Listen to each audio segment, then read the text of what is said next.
Tantrums. How do I fix my child's tantrums?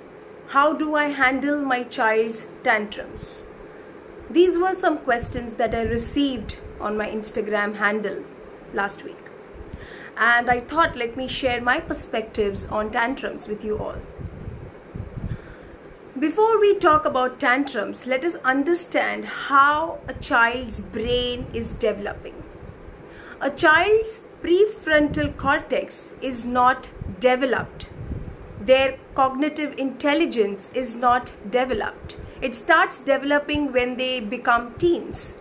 So remember that a toddler or a primary school going child doesn't have a fully developed prefrontal cortex.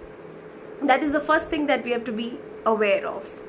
The second thing is children find it tough to express their emotions. First of all, they don't know what they are experiencing. It's something quite different, especially when it is an unpleasant emotion.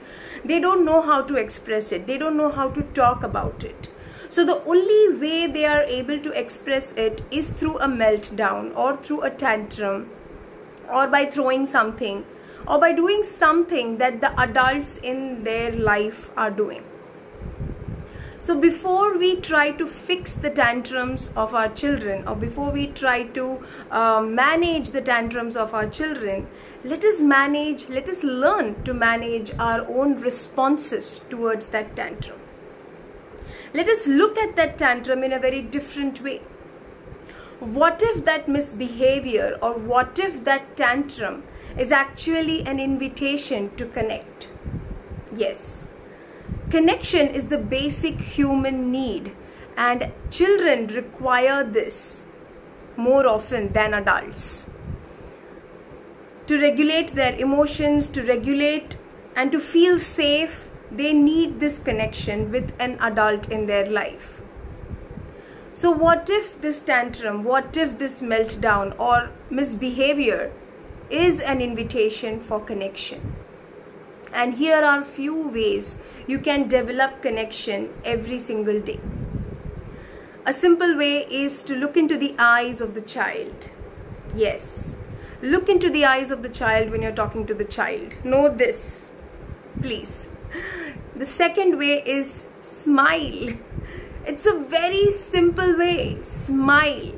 The mirror neurons in the child's brain get activated at that time. So whenever you look at your child, smile.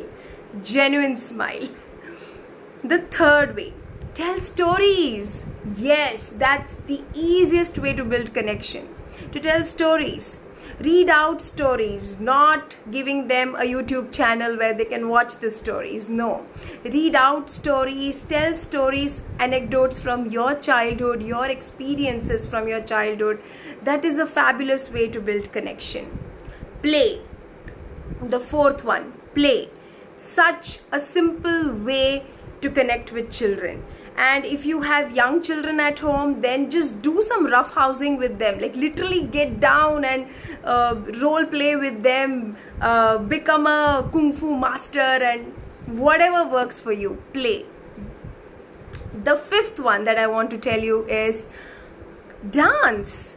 Sing with them. Do anything that can build that space for you both together. So dance, sing, cook together, write poetries, watch your old albums, watch movies together, do any activity together. That's so important. So here are your 5 ways to build connection. Let me repeat it. Eye contact, smile, tell stories, play, and do some activity together. I hope this really helps, and as you practice this every single day and you are building this connection with your child, you will notice that the tantrums or the meltdown or the misbehavior, the intensity of that reduces. Take care, parents. Stay safe. Bye-bye.